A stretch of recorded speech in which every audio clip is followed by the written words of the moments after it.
Good evening, everybody. Welcome to the Witches Movie Coven. Grab your goat, grab a drink, grab some popcorn, grab whoever's next to you, and let's talk witches in movies with witches.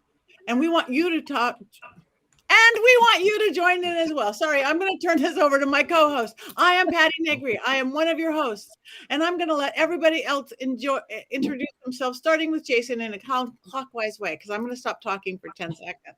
I'm Jason Mankey, author of a whole multitude of witchcraft books, and I think I was the first with the Black Phillip, so I'm going to claim that now as something, to be very proud of in my life. Richard-Lael. Yes, I am Richard-Lael. That is one name, not two. If I were just Richard. Anyway, I am known as the Gentleman Psychic, and I am in my new home in New Orleans, Louisiana. So there's that. I am unpacking and barely here, but I'm here. That's the good thing.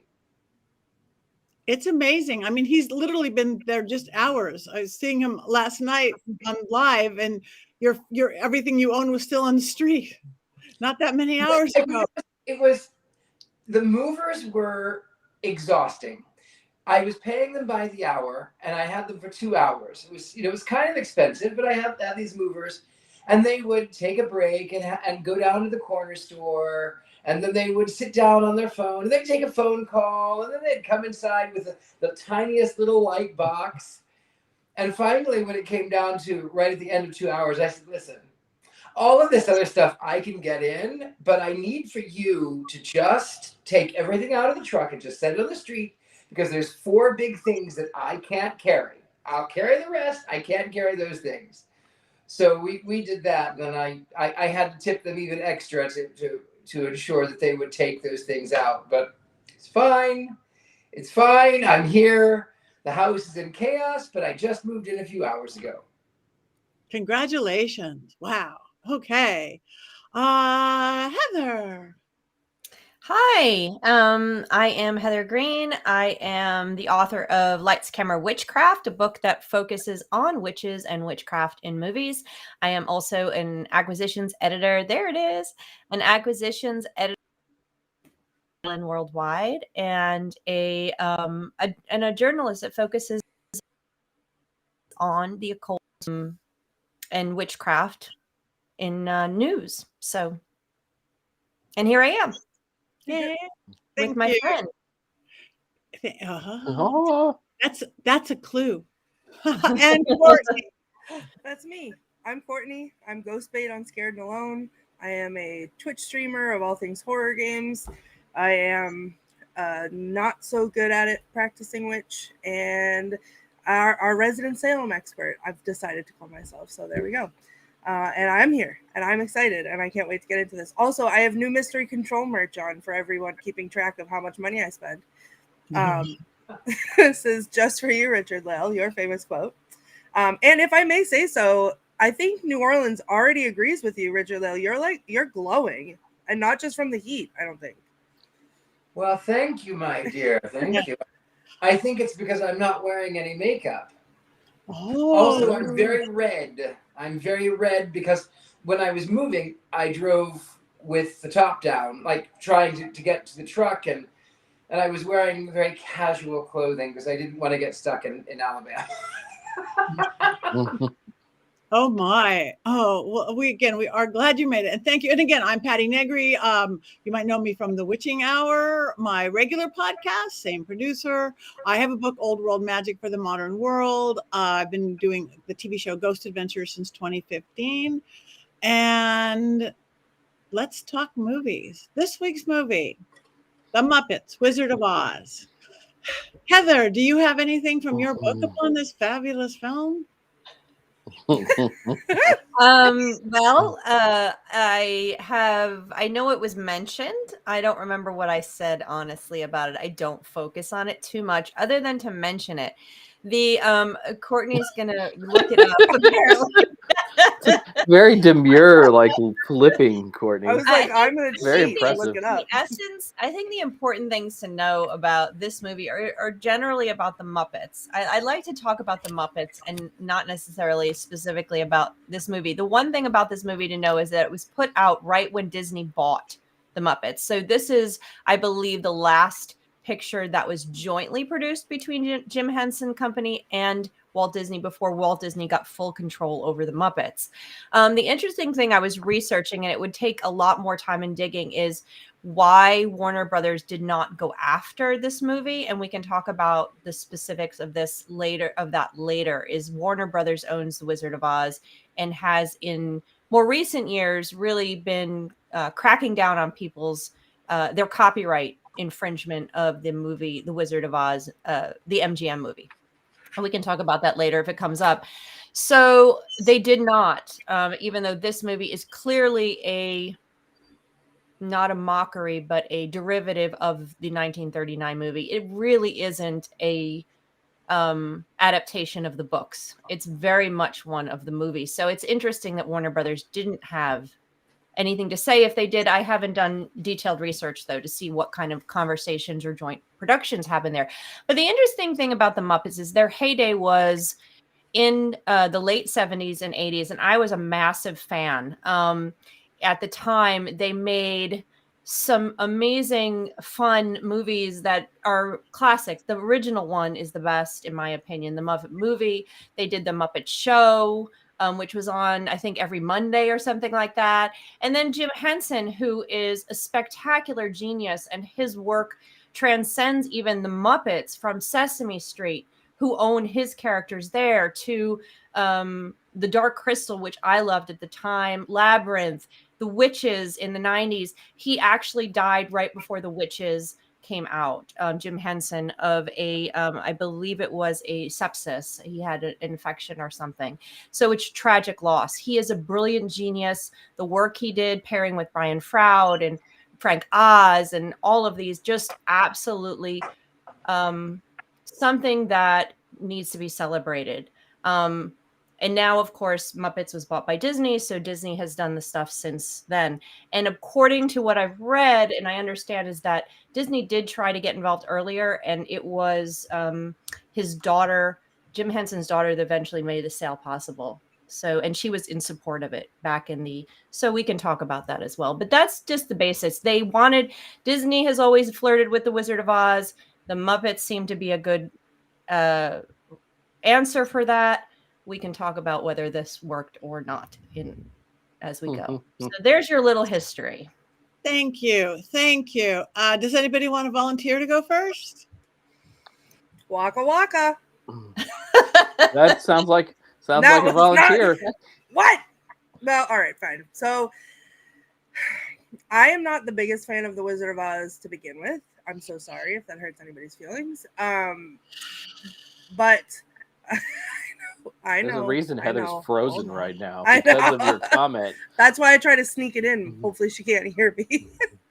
But I do love the Muppets. And here's the thing. I put this movie on. Now I paid $14.99 and I bought this movie because I love the Muppets and I had faith in it. And the first probably 5 minutes of this movie, I was like, oh my God, this is like the most painful thing I've ever experienced in my entire life. But then when the Muppets came on, like, I remember how silly and goofy they are and how much I like it. So like that alone, I was laughing out loud. There was a lot of funny one-liners, whatever. They were crazy and silly. But then just like, it was like painful to watch. And it was, I don't think, like Tabitha said, the Christmas Carol version is cute. It's cute and gives me nightmares. But yes, I think that there's even the Haunted Mansion Muppets that they did recently I thought was really good. This was not the best, but I still enjoyed it to a point because the Muppets were in it. That's it. All right. I have quotes for later. But. Okay, I'll go second. I did not like it. Oh my God. And I like everything. You guys know there's very little that I don't like with you guys. I love the Muppets. I've always loved the Muppets. I love Wizard of Oz, one of my all-time favorite movies, period, in the world. And combined together, I was very hopeful and very disappointed. It's like they tried too hard. It's like, yes, it was clever, and yes, the modern thing, and yes, the movie references and things like that. But it just did not gel for me. It's like lost the magic. Muppets have Muppet magic. Wizard of Oz has Wizard of Oz magic, and combined it. I just sat there going, okay, that's a funny line. I don't even know what it was. I mean, the people who were in it were fine, and young Ashanti and Queen Latifah, but it just lost its sweetness. It lost its magic, even with the Muppets. So I forced myself to stay awake, and it wasn't even the middle of the night, and I did it on a bigger screen. I'm like, so bored.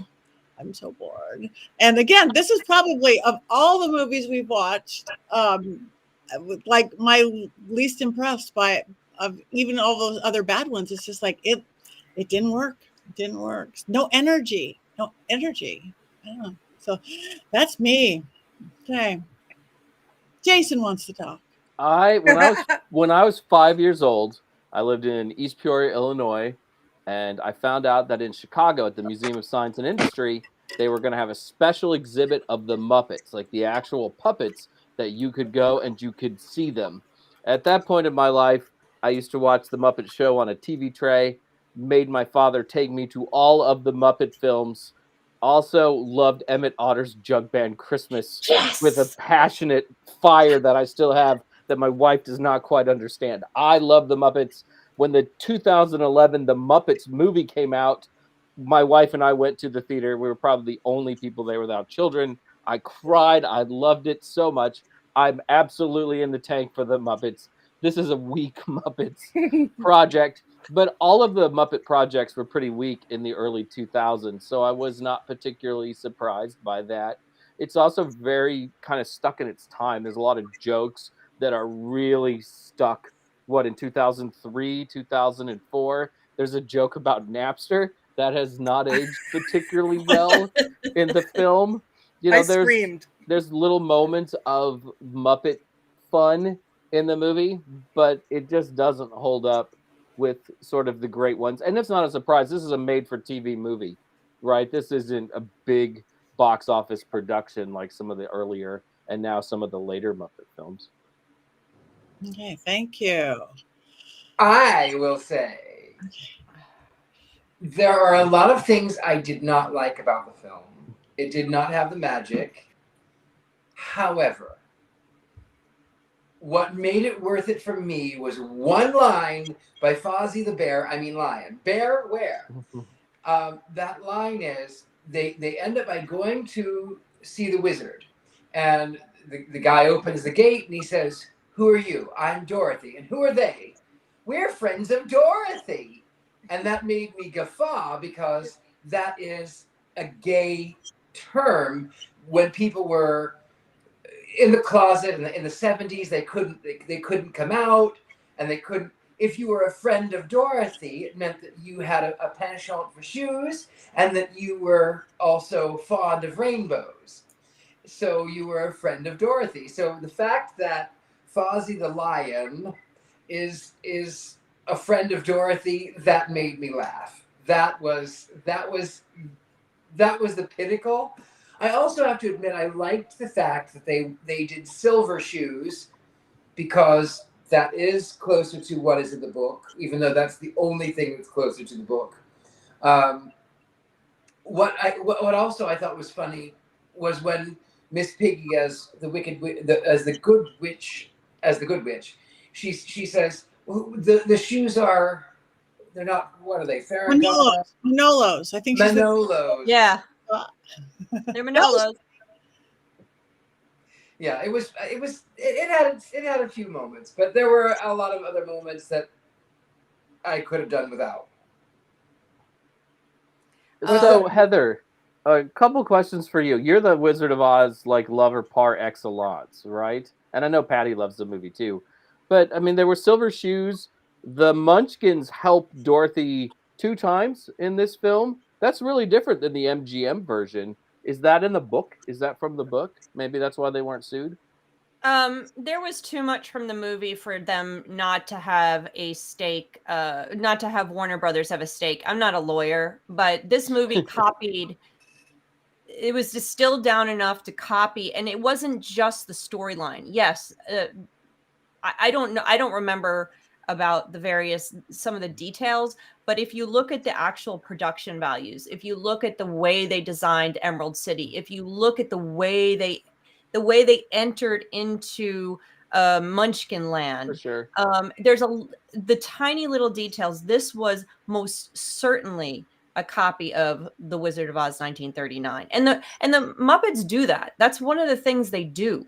That's one of the things Henson has done, over the years, is kind of not mock, but honor, let's say, and have fun with Hollywood. So this was definitely not. I mean, there are pieces that were like the silver shoes from the book. I would guess that Warner Brothers, they probably paid. I know in certain cases, I think in Return to Oz, and I think there was several other movies where the owner of the Wizard of Oz, the rights owner, was paid for some pieces. So then maybe they paid Warner Brothers, and I just don't have the production documents to prove it. But some reason, or maybe Warner Brothers wasn't starting to go, to chase people down. They really didn't start and win cases until 2010, 2011, 2012. They actually had litigation against Disney doing The Great and Powerful Oz, which was, what was that, 2011, 2012. So I don't know. The original books were way more detailed in the travel and the journey. You see a lot more of that in The Great and Powerful Oz, and the Wiz does a little bit more. That's more like the books. So they did have 4 witches like the original books, though, in this case, or 4 Miss Piggy. Little pigs. Yeah, poor little pigs. So yeah, I'm not sure how this was clearly a 1939 knockoff. Well, obviously, because the little fellow, I can never remember his name, the little king prawn. Pepe. Pepe. It's my favorite. He says, okay, you can play Dark Side of the Moon now. Yes. Which, of course, Yes. it's a direct reference to 1939 Wizard of Oz, because some hippies got smoking pot and thought, oh, okay, I'll play Dark Side of the Moon. So that is a direct reference to the actual film.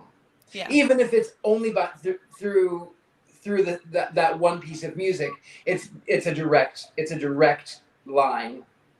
Yep. And in the Greene, there's an intensity of Greene that you didn't use it on Miss Piggy, but it's there. There's just production values that just go, that's the movie, that's the movie, that's the movie. And it follows, the plot follows exactly the movie without the additional pieces that you find in the book. The various, what's the teacup girl or the China girl and the other little pieces that happen in the book that do not happen in this movie. So, yeah, it's a movie. It's a movie. It's not a book movie. You bring up Pepe, though, and I love that prawn so much. And he's a very late addition to the Muppets canon. And the fact that he is Toto the dog, I could not give this a full thumbs down, wands down, because of the prawn, who just steals every scene that he's in. Yeah. I'm very passionate about this prawn. Yeah, Jason, I have to hop on that bandwagon because he saved it for me. Like, he was absolutely 1,000% my favorite character, and like half of the quotes that I only wrote down like 6, but like it was the prawn and Miss Piggy, and that was it. Mm-hmm. And I feel like everything he said and did, I was like, yep, okay, I'm here, I'm watching it, I'm laughing out loud, every single thing. I loved him so much. So I'm going to jump in here. And first of all, one piece of history that's interesting is with Disney bringing this movie to the screen in the 2000s. This was a time when witchcraft films were going away. We saw a lot of fantasy films. We're getting a different type of witch film, but at the same time, Disney had just become very successful in hitting the teen market. That was the late 90s. They really found their place finally in the late 90s with Disney Channel, with the Disney, I think Friday night Disney TV shows, and they started doing movies. They really found their stride again. And so this taking on the Muppets and then doing this kind of teen, kind of edgy, I call it edgy because it's not really for kids. There's jokes for adults too. So the Muppets was in line with that. They were also introducing this concept of multiculturalism in the 2000s. And you can see that with a lot of the Disney movies and shows that happen through 2000 to 2010s. It was this kind of time of this multiculturalism where they started to bring in more actors of color and you see that with like Twitches, for example, as the 2000s as another example. And I think I talk about Muppets Wizard of Oz in those terms because here you can see how Disney's doing this. That's their influence on this film because it does have a cast of people of color throughout it, which is different and is very Disney in the 2000s. So with that said, I did not like this movie. And I'm saying, and I don't, and look, let's be real. So, the Muppets, hold on. I'm a big fan of the Muppets. Okay. So, can you tell? And like Jason, I watch Emmett Otters every year. Totally with you on that, Jason. It is the best holiday movie ever. It's so good. The Paul Williams songs. It's the Paul Williams songs. All the songs. I watched the Muppet movie as a child so many times, over and over on the giant VCS. And watched it again and again. Courtney's going, what did you just do? I watched Hello, I had Titanic when it was 2 VHS tapes.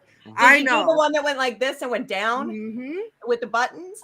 Yep. Yeah. Okay. Fair enough. I didn't have that one. My grandparents had that one. Oh yeah, that was my dad's, and we watched the Muppet movie. I mean, everything about Jim Henson. And one thing, everybody, and Richard-Lael, you're coming to Atlanta.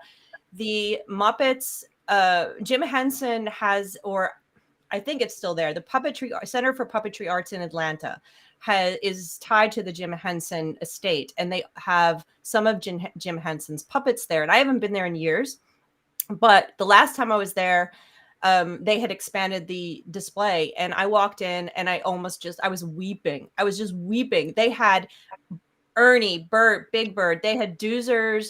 They had some of the Labyrinth characters. They had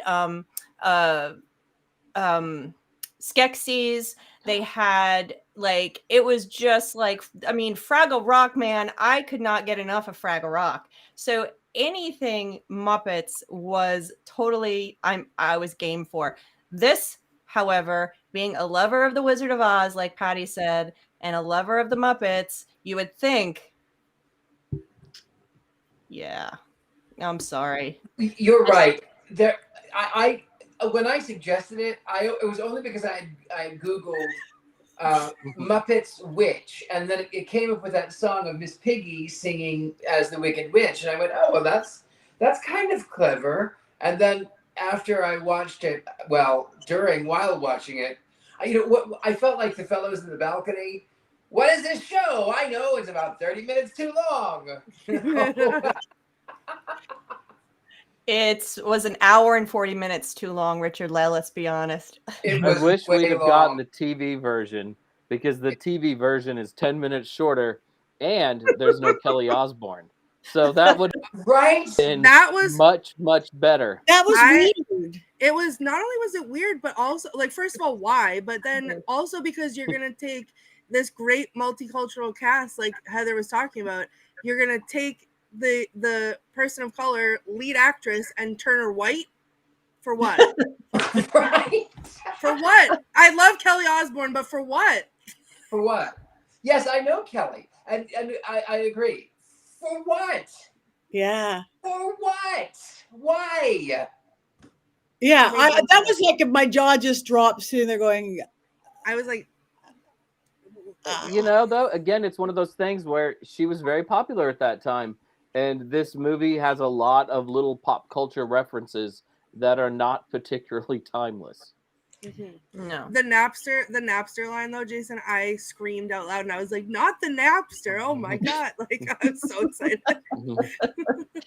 Yeah, I think that the Muppets Christmas Carol was one of the last good ones. I think that was good. Someone just put that up. And this one just really fell flat. And I think one of the things that they do, although Muppet Christmas Carol is not the case, is I think the Muppets do better when they're doing their own story. I think trying to mock or trying to put them into a classic that is so well known and been done, and really this flop, and I'm going to call it a flop, follows a long line of Wizard of Oz flops. Long line of Wizard of Oz flops, including the Return to Oz and the Great and Powerful Oz. There are very few Wizard of Oz films. I will tell you though, this one was a flop, but there was another reference that made me howl, and that is that was a Flash reference when Miss Piggy gets on the hog and she's flying through the air. It's Flash. It's a scene from Flash. All of the leather daddies flying through the air. It's Flash. It is Flash. So, the nerd in me went, it's Queen, it's Flash, it's leather daddies. I love that. I love that scene. And they do that. That's one of the classic Muppet things. They are constantly they're constantly referencing pop culture at the time. Unfortunately, this one didn't do it successfully. I don't know. I think it wasn't great, obviously, but I don't know. I thought it was cute and it was funny. I would like to address this comment on the Wiz, being terrible. First of all, the movie itself was a great tragedy. However, I can sing every song and I love every bit of it, and it was not a successful film. The Wiz as a musical was a Tony Award winning and traveled around the country. So I would love for us to one day review The Wiz. The Wiz and Wicked are two of the most successful ventures that come out of the Wizard of Oz canon. The Wizard of Oz, but as I said in the past, there were a number of movies before 1939. They were all flops. And when we got to the 30s, they actually thought the Wizard of Oz was hexed. It was poison. It was box office poison. Nobody would touch it until MGM did. It's partially because, too, the name, it was originally called the Emerald City. And for some reason, emeralds are supposed to be cursed. When they changed it to the Wizard of Oz, magic. The 39 movie's just so perfect, though. I mean, it never looks dated. The music's still great. The performances are great. It's just one of those movies that will exist forever. Forever. Yeah. So Courtney, Courtney, why don't you like it? It's boring. Oh, I have the original movie. I don't love it, but I have a great memory with it. One of my most fun memories. I hated Thanksgiving as a kid, and I to this day do not celebrate Thanksgiving.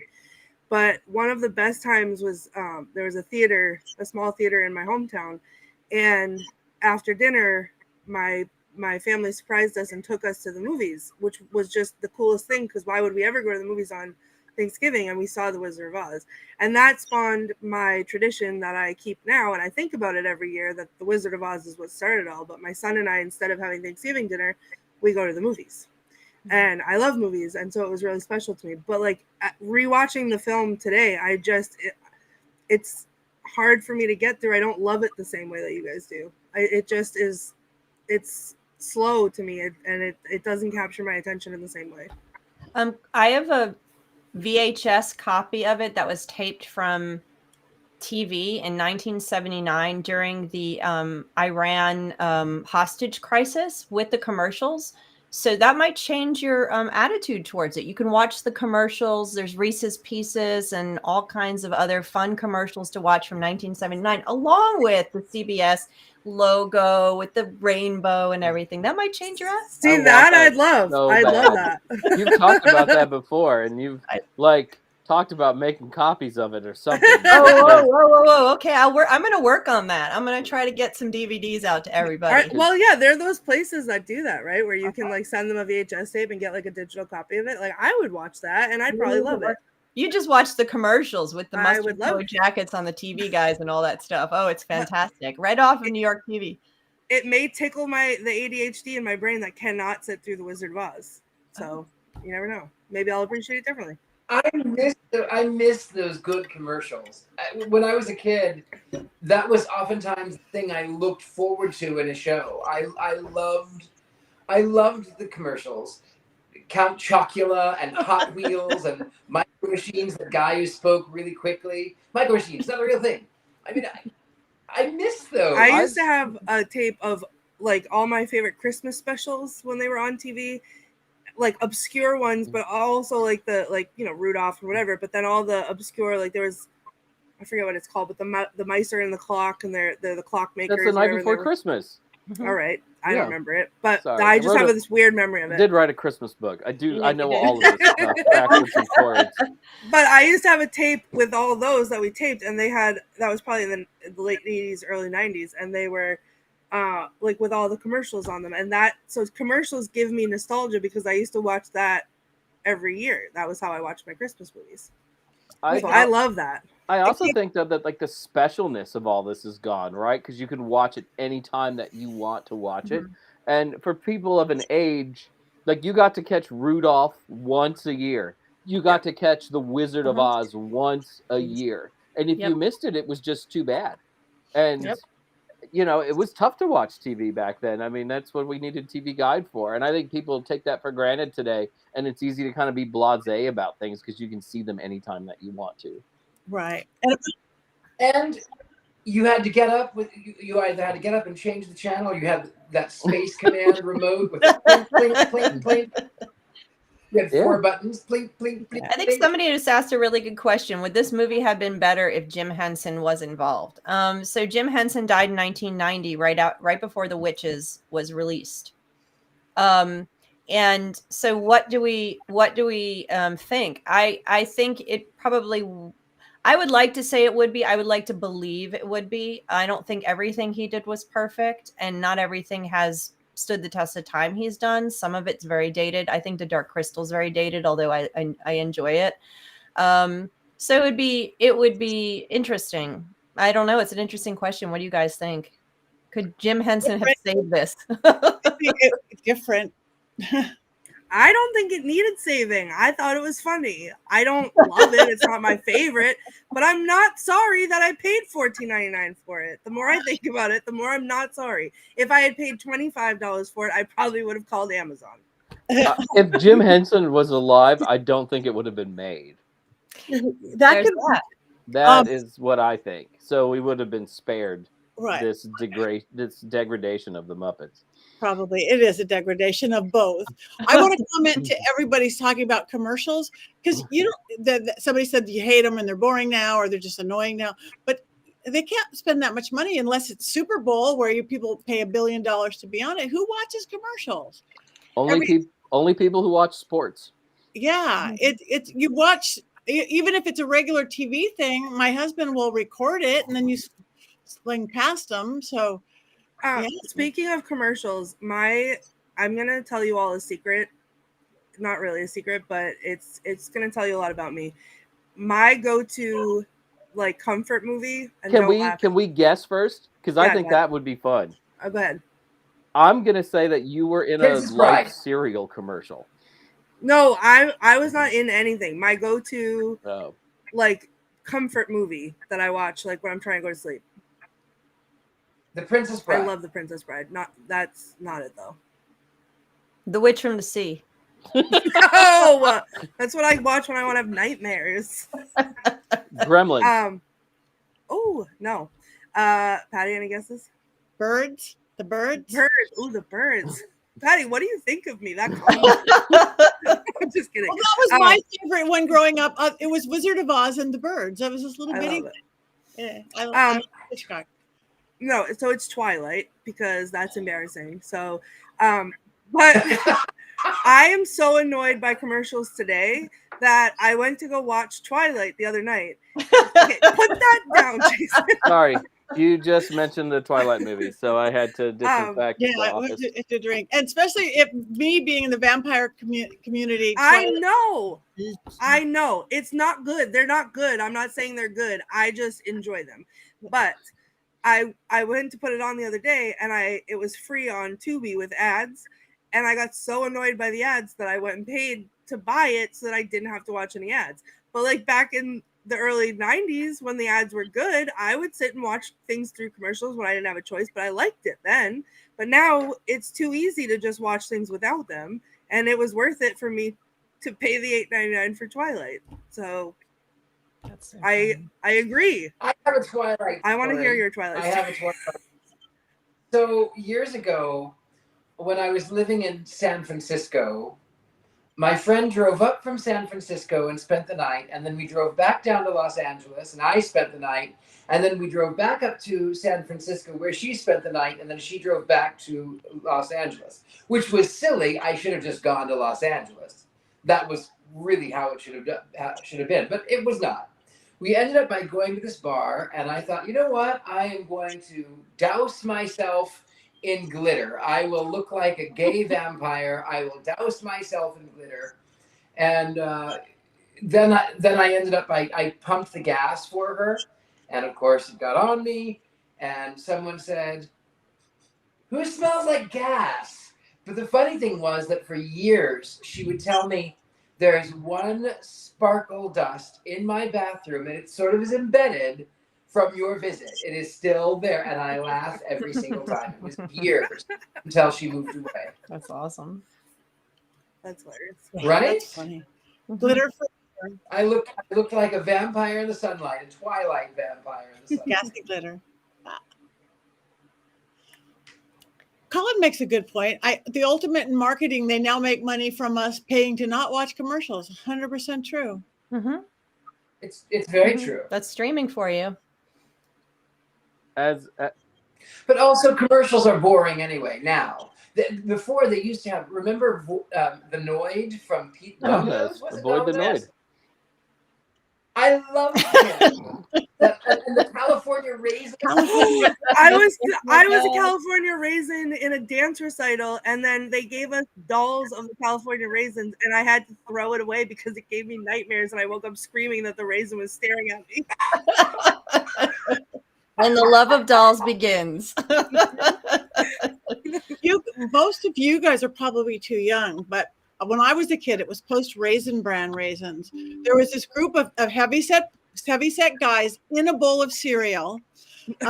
And I remember if you love raisins, love juicy raisins, you'll love post Raisin Bran more. No. I loved it. I sang it over and over again. And then a few years back, this guy moved into my neighborhood, actor, because everybody in my neighborhood is an actor.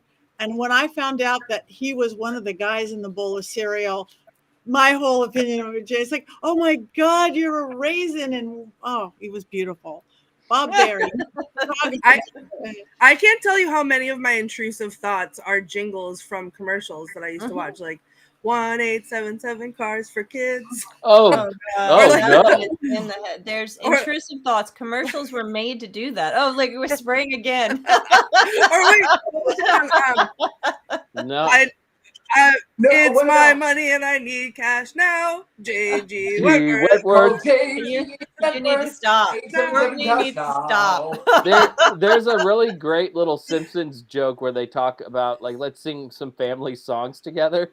And all of a sudden they start going, "I feel like chicken tonight, like chicken tonight." And yeah, for whatever reason, those of us of a certain age, we all know the jingles. Yeah, I could probably sing all the And 80s you know jingles. what?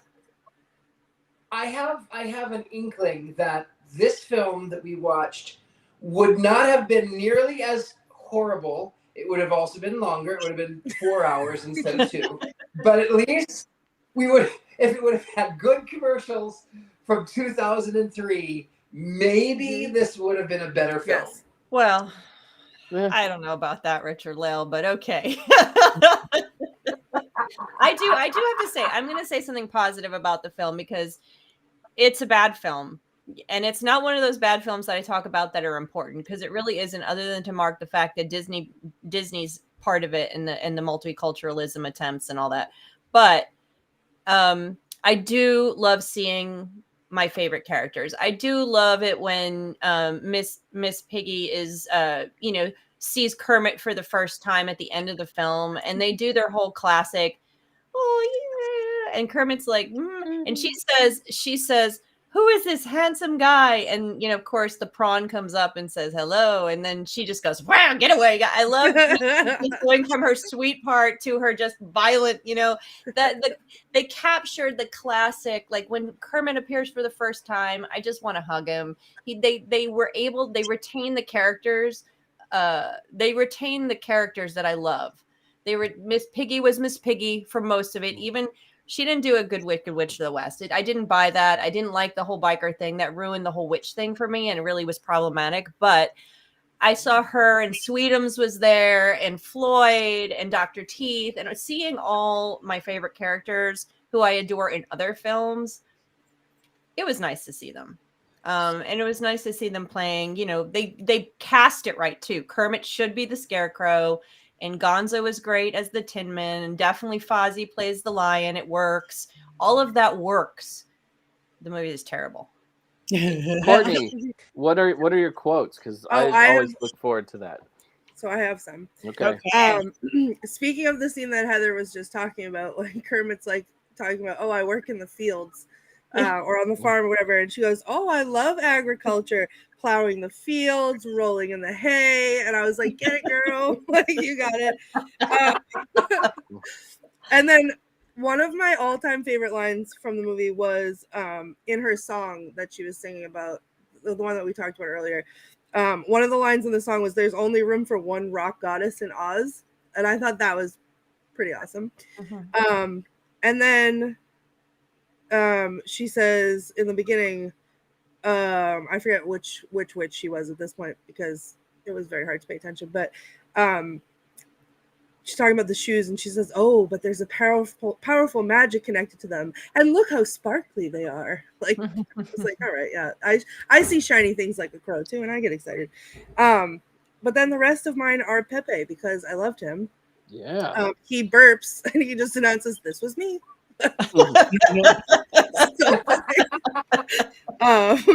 And then he says, boo-hoo, okay? I live in a stinking algae-covered fishbowl in a trailer park, okay? We're gonna poke the witch in the eye. End of story. And I thought the poke the witch in the eye is the story. And I was like, he's got him. And then at the end, I love when he does this, like, this thing. So he says, you better keep your promise or I'll go cyclone in here. That's my favorite. But I think the only room for one rock goddess in Oz was my favorite one. So Richard-Lael already mentioned this line, but when I was watching the film, and then I heard, for those of you who have Dark Side of the Moon, press play now, I was like, I'm going to write that down because that is such a great line. But then I found others in this film, which is why it's not a total waste.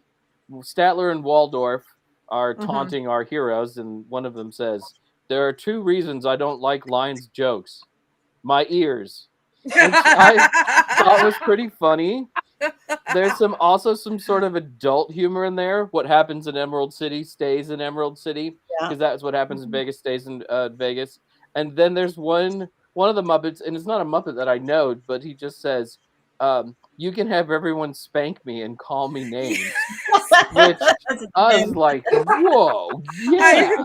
I yelled that one out loud. I yelled out loud when that one was on, and I was like, oh! And then I almost wrote it down. I was like, I don't know if we can talk about that, but I like it. There were a couple of those earlier. I won't repeat them because I'm not sure if we can, but there were a couple of laugh out loud one-liners, and that's what, you watch The Great Muppet Caper, and I was trying to remember.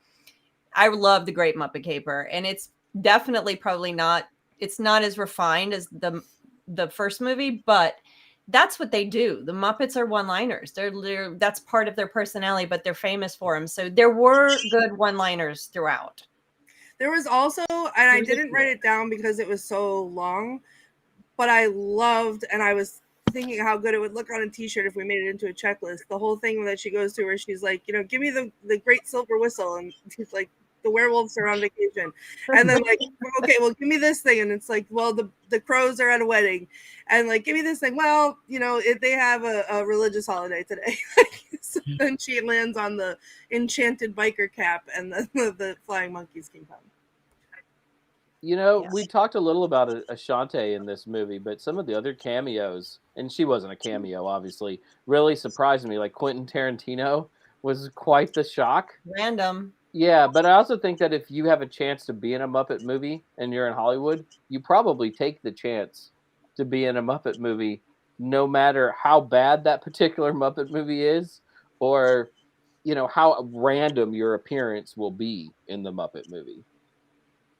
Yeah, I thought that was like I was like I don't get that scene, but okay. Cut.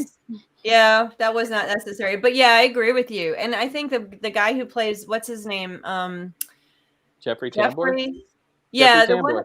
Tambor, that plays the Wizard of Oz. He's always good to watch. He's always fun. So he played a good role. Unfortunately, I keep going back to I feel sad. I feel sad for the Muppets and for the experience that it is. And David, I love David. I love David Alan Grier in most everything he does. He was pretty much wasted here. Even Queen Latifah was pretty much wasted there. Yeah. And Ashanti has a great voice, and she only really sang 1.5 songs. It was a complete waste of her talents, especially because she's not a particularly great actress. Yeah, she's very one level. She was very one pretty young girl, but no chops. Beautiful voice. Right. But it's unfortunate. It's just we have to chalk this one up to the unfortunate, and maybe next time we can watch the Muppet movie, and just watch a really good Muppet movie in their program. Because this Muppet Christmas Carol and Yule, baby. Oh yeah, we could do that one too. Yeah. And speaking of that, we were talking before we came on air, because we've always done witch movies, and we'll continue to do witch movies and some witch TV shows. But we were contemplating expanding onto just things witches would like that would work in our witchy world. And we could even expand that. So again, we always want you guys' ideas of movies and TV shows and whatever else that we can review. We want to see what you guys want to see. So I can't believe this, of all the things we've done, we talked this one the shortest of all the films we've done. So we could chat about all sorts of things, but before we chat, I guess we have to vote, unless there's anything else to be said about this fabulous film. I disagree with Heather. I liked Miss Piggy as the Wicked Witch. I liked the biker getup, and I thought her song as the Wicked Witch was one of the best parts of the movie. I did like her song. I thought it was maybe the only good original song in the film. I didn't like the music either. No. We didn't know much about the music. I don't have my wand. I have a walking stick because everything is packed away. So I have my gold tip walking stick, and it is down. One cannot go lower. Waka waka. The good news is, out you go. One cannot go lower. Yeah, voted for us. We pulled the string. So Alicia, we have yours. Wands up, wands down. Muppets in Oz. The good news is we never have to watch it No. again. I bought it, so I Except for will be Courtney. getting my money's worth. Courtney has to watch it at least 5 more times to That's right. make her Prawns purchase up. worthwhile. Prawns up. Prawns up. Prawns That was good. All right. Okay, we have a few minutes left. And if we say what's coming up now, we go into cackle. We're going to have to be cackling for 5 minutes. No. Well, yeah, we've never done this before, so we didn't talk about it beforehand. If anybody, we're in real time, but if anybody has any questions for us as a group or individuality, I mean, if a 5-minute questioning thing at the end would not be bad. It could be about movies. It could be about us. It could be about anything. Let's just see if it works or not. Otherwise, we're going to be cackling till the end of time. I can't laugh that long. How was everybody's Lammas? Lunasa. Oh, beautiful. Mine was beautiful. Beautiful ritual. fire, harvest, everything. Lovely. How was yours? Our Coven ritual's Friday, so we're still Oh. not there. But I Yes. went to an open circle ritual on Saturday, which was fun. You know, it's just nice to get out and see other witches. Yeah. Lammas rates low for me as a Sabbath. I'm sorry. The one's down. It's wands down for this Sabbath. We're not doing anything until what's today? Wednesday. Tomorrow. We're doing a family thing. We always do it at the dinner time. Oh, that's beautiful. Lovely. Okay, so we have somebody asked Lauren asked how you're in Richard-Lael in New Orleans. There's a question mark. Yes, he's in New Orleans. I don't know if you heard the beginning. Yes, I am in New Orleans. I had a funny story though about my trip here, because if the movers were bad, at least they showed up. But I will tell you, when I went to get the truck, I originally had requested a 20-foot truck, and I said, there's no way that my things are going to fit. I have big things. There's no way it's going to fit. Could I get a 26? And they said, no, we don't. So I waited and waited and waited. The woman who was supposed to bring the truck back didn't show up. So says, you know what? We've got a 26-foot truck for you. And I pull out of their their parking lot, and the brakes fail, and then the thing catches on fire. That's quite a story. So, and then I had to wait to get a new truck. It was chaos, but I'm here. It was good. I'm here in New Orleans, and I dumped things on the lawn, and then of course I live in not the greatest neighborhood, and people went, oh, what do we have right here? I said, don't touch it, don't. So yeah, it's interesting. It's going to be an adjustment for certain. Wow. So how is the weather? I'm going to be there next week. How's the weather? It is so hot. You can see how well dressed I am. That's the most casual we've ever seen you. I know. It is so ungodly hot. Welcome to the South. And you know what they say? If you can't stand the heat, go to the South, right? Is that what they say? They say welcome. Move back to the Bay is what they say. Matthew was asking Jason, are you doing a Salem event tomorrow? I am not doing a Salem event. I know that a person I wrote a book with, Estrella Taylor, was there last weekend for Witch City Tarot. So they might have advertised our book with my name there. But alas, I am not in Salem. I wish I was in Salem this weekend. I would be stalking you. Well, we would just be hanging out. And I would be like, keeping Not a Doll on my lap and other things. It's great. And making certain that it gets haunted with your spirit. Oh, Jason's already met Not a Doll. Yeah. Mm-hmm. And sleeping on your Richard-Lael pillow. It would be fabulous. Oh, that is funny. All right. Well, no other questions. 100 degrees. Janet is where everybody's glad you made it. Events that when you always want to ask questions, but they can't. Temperature records are being broken, and not in a good way. So, all right. Well, I guess we could slowly go through an online Salem witchcraft event. Okay. Yeah, I'm not, but I mean, again, it could be Estrella, and because we wrote that book together, our names sometimes show up, and also Laura Tempest Zakharoff, because we wrote The Witch's Altar together. Hopefully, I don't have something on the agenda that I forgot. In the morning, which you never know. Sometimes that happens to me. All right. Our producer wants to know if anybody has any favorite episodes of The Muppet Show. I actually have one that I can tell a story about.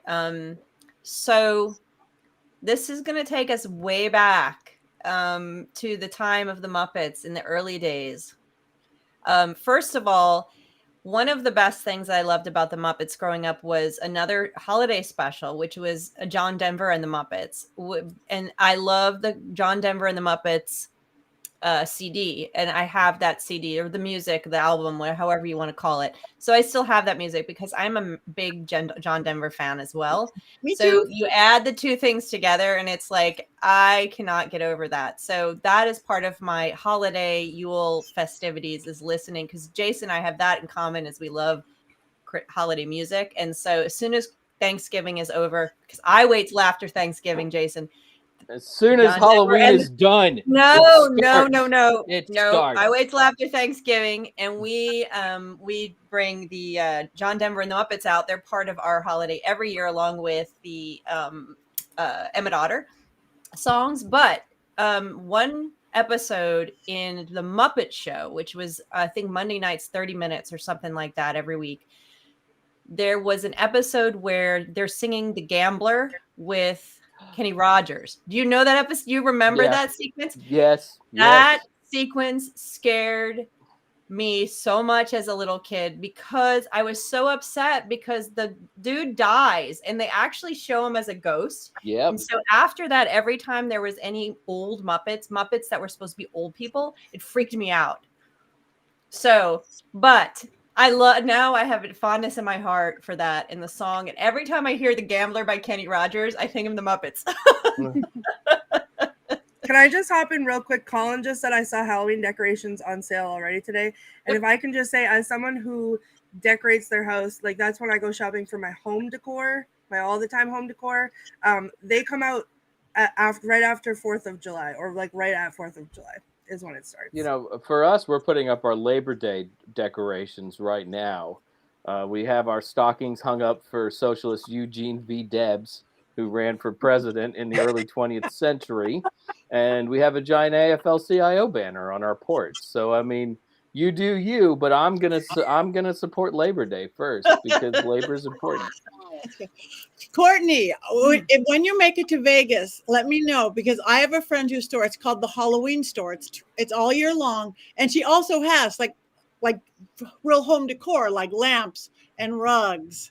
Well, so my dining room rug I got at Home Depot. I have a black, beautiful. I got my dining table I got for free on like Craigslist or something, but it's a beautiful black marble dining room table, and then my rug is black. And if you just walk across it, it just looks like a black rug. But if you look really close, it's checkered, like black checkered, with black skull and crossbones embedded in the checkers. But it's like the way that the fabrics turn, so like it's all the same color. You can't really tell unless you really look at it. But that's my all the time. And then I have like black shag rug in my living room, and I have skulls, and I have like I will make a trip to Vegas to go to the Halloween store because I love Halloween. She has everything. There was a guy when I was doing my weekend there last month or so. There was a guy in there. I can't remember which way he was going. His whole house was like vampire black and red, and he wanted to go to Halloween black and orange or something. So he's looking for all new orange accoutrements and things like, or versa versa. I can't remember, but it was hysterical. My front porch welcome mat is also Welcome Foolish Mortals from Haunted Mansion. Yeah. And like how early is too early? My Christmas tree is still up from Christmas because the lights bring me joy, and I like to look at it. So there's no time. Yeah, exactly. That's where my magic is the self-care that goes into looking at my decorations at my house. My Labor